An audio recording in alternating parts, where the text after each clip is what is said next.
السلام علیکم friend, my name is Fariha, welcome to my channel. آج میں ریئیکٹ کرنے والی ہوں اردو کور کی ایک ویڈیو پر، جس کا ٹاپک ہے سوڈان میں قرآن پاک جلانے کی اجازت کس نے اور کیوں دی۔ بغیر ٹائم ویسٹ کیے ویڈیو سٹارٹ کرتے ہیں۔ اردو کور کے معزز دوستوں، میں ہوں ماجد ملک اور آپ تمام دیکھنے اور سننے والوں کو السلام علیکم۔ ناظرین گرامی، سویڈن میں افسوسناک واقعہ پیش آ گیا۔ عید الاضحیٰ کے دن ایک ملعون نے مسجد کے باہر قرآن کریم کو نذر آتش کر دیا، جس کے بعد پوری مسلم امہ غم و غصے میں مبتلا ہے۔ یہ واقعہ کب اور کیسے پیش آیا، اور حال ہی میں ایک امریکی ماڈل کی جانب سے قرآن کریم کی بے حرمتی کرنے پر اللہ کا کیسا عذاب نازل ہوا؟ کیا وہ وقت آ گیا ہے کہ امت مسلمہ کو کفار کے خلاف آواز بلند کرنے کی ضرورت ہے؟ یہ سب کچھ آج کی اس ویڈیو میں ڈسکس کیا جائے گا، لہٰذا اس ویڈیو کو شروع سے لے کر آخر تک خود بھی دیکھیے گا اور اپنے دیگر دوستوں کے ساتھ بھی شیئر کیجیے گا۔ ناظرین گرامی، جیسا کہ آپ جانتے ہیں کہ مغرب میں اسلام کو برا بھلا کہنے کی روایت عام ہے۔ امریکہ اور یورپ میں بسنے والی اقوام اسلام کا مذاق اڑانے کی ناپاک کوششیں کرتی رہتی ہیں، جبکہ ان علاقوں میں بسنے والے مسلمانوں کو بھی بڑی تکالیف پہنچانے کے لیے ایسے قوانین پاس کیے جا رہے ہیں جن سے اندازہ ہوتا ہے کہ مغربی اقوام شدت پسندی اور مذہبی تعصب کو ہوا دینے کی کوشش کر رہی ہیں، جبکہ امریکہ اور یورپ یہ کہتے پھرتے ہیں کہ ہر مذہب کو آزادی ہونی چاہیے اور کسی کے عقائد کو برا نہیں کہنا چاہیے۔ اس دوگلی پالیسی کی ایک مثال دنیا میں موجود ہے۔ یہی وجہ ہے کہ امریکہ سمیت یورپ میں بسنے والے کفار فراغ دلی سے اسلام کی بے حرمتی کرنے کی جرات کر رہے ہیں، لیکن ان کی غلیظ حرکتوں کے باوجود بھی یورپ اور امریکہ میں اسلام تیزی سے پھیل رہا ہے، اور مغربی طاقتوں کو یہی خوف کھایا جا رہا ہے کہ اسلام کے پھیلاؤ کو کیسے روکا جائے۔ اسی خوف کے پیش نظر کبھی فرانس کا صدر نبی اکرم صلی اللہ علیہ وآلہ وسلم کی شان میں گستاخیاں کرتا ہے، تو کبھی نیوزی لینڈ میں مسجد پر حملہ کر کے 51 مسلمانوں کو شہید کر دیا جاتا ہے۔ لیکن کفار کے ظلم جب حد سے بڑھتے ہیں تو اللہ پاک ان کے ہاتھ کاٹنے اور ان کو ان کی اوقات یاد دلانے کے لیے کئی ایک معجزات بھی دکھاتا ہے۔ حال ہی میں جب ایک امریکی ماڈل نے قرآن پاک کی بے حرمتی کرنے کی کوشش کی تو قدرت نے اسے بھیانک عذاب میں مبتلا کر کے یہ پیغام دیا کہ قرآن کی بے حرمتی کرنے والا اللہ کی پکڑ سے کبھی بچ نہیں سکتا۔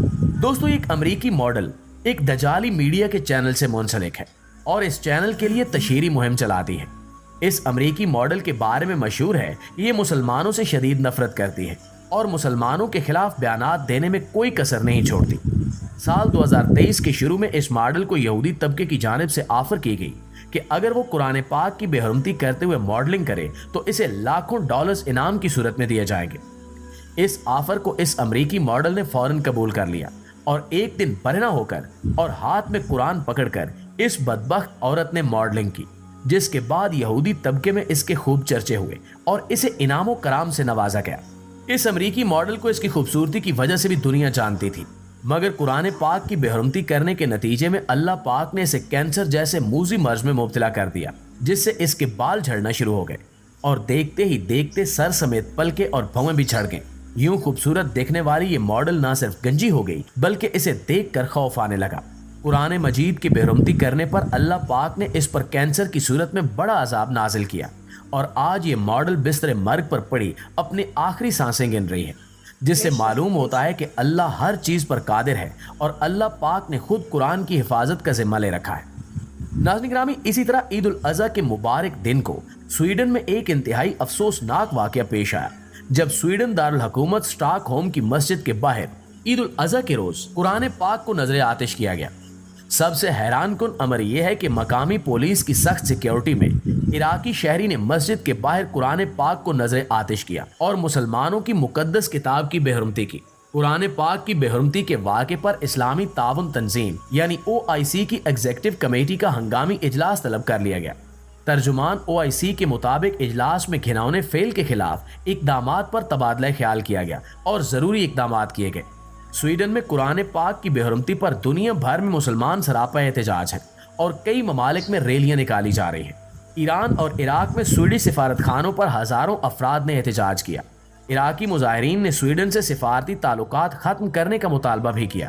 ایرانی وزارت خارجہ نے تہران میں سویڈن کے ناظم الامور کو طلب کر کے شدید احتجاج ریکارڈ کیا۔ ادھر سویڈن میں قرآن کی بے حرمتی کے واقعے پر یورپی یونین نے بھی بیان جاری کیا اور کہا کہ سویڈن میں قرآن کریم کی بے حرمتی کے عمل کو مسترد کرتے ہیں۔ یہ واقعہ جارحانہ بے عزتی پر مبنی اشتعال انگیزی کا واضح عمل ہے اور یہ عمل کسی بھی طرح یورپین یونین کی رائے کی عکاسی نہیں کرتا۔ بے حرمتی کا واقعہ ایسے وقت کیا گیا جب مسلمان عید الاضحیٰ منا رہے تھے۔ یورپی یونین مذہب یا عقیدے اور اظہار رائے کی آزادی کے لیے کھڑی ہے۔ نسل پرستی، نفرت انگیزی اور عدم برداشت کی یورپ میں کوئی جگہ نہیں ہے۔ یورپی یونین کا کہنا ہے کہ وقت آ گیا ہے کہ باہمی افہام و تفہیم اور احترام کے لیے ایک ساتھ کھڑے ہو جائیں اور بڑھتے ہوئے تنازعات کو روکنے کا وقت بھی یہی ہے۔ ناظرین، اگر بات کی جائے مغربی دنیا کی تو یورپ اور امریکہ میں بھی دین اسلام سے نفرت کرنے والے افراد کثرت سے پائے جاتے ہیں، اور دجالی طاقتیں انہی افراد کو استعمال کرتے ہوئے دین اسلام کے خلاف پراپوگنڈوں میں مصروف رہتی ہیں۔ امریکہ میں مختلف اوقات میں آئرش، چینی، اطالوی، میکسیکن اور جاپانیوں کو اس نسلی اور ثقافتی تعصب کا نشانہ بنایا گیا۔ تاہم موجودہ حالات میں مسلمان اور اسلام اس مہم کا خاص نشانہ ہے۔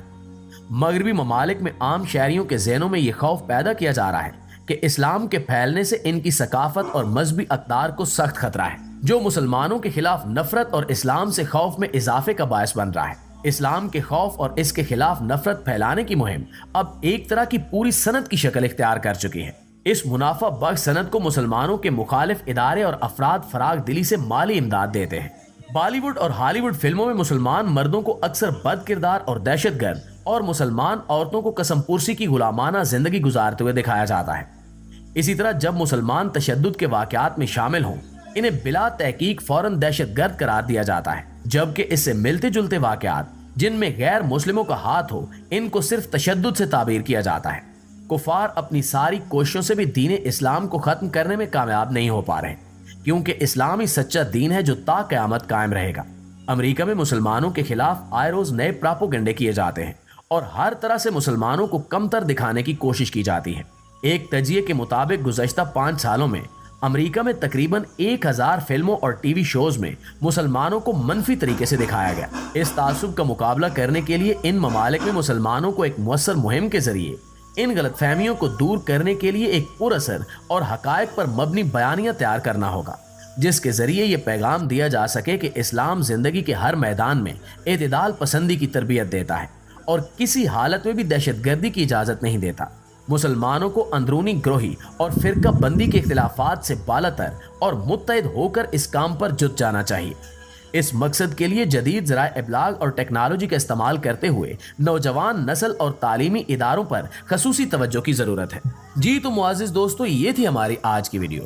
اس حوالے سے آپ دوستوں کی رائے کیا کہتی ہے، کمنٹ کر کے ہمارے ساتھ شیئر ضرور کیجیے گا۔ انشاءاللہ آپ سے ملاقات ہوتی ہے اگلی ویڈیو میں، تب تک اپنا اور اپنے پیاروں کا ڈھیر سارا خیال رکھیے گا۔ اللہ نگہبان۔ دوستو، ویڈیو تو بہت انٹرسٹنگ تھی۔ آئی ہوپ سو آپ لوگوں کو بھی مزہ آیا ہوگا۔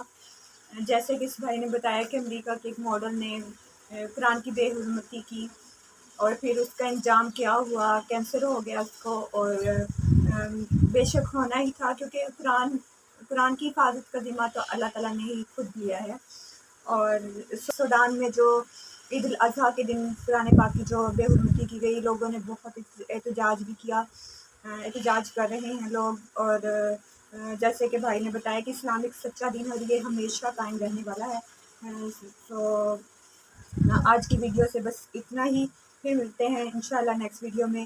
اوریجنل ویڈیو کا لنک ڈسکرپشن باکس میں ہے، آپ چاہیں تو دیکھ سکتے ہیں۔ آج کے لیے بس اتنا ہی۔ اللہ حافظ۔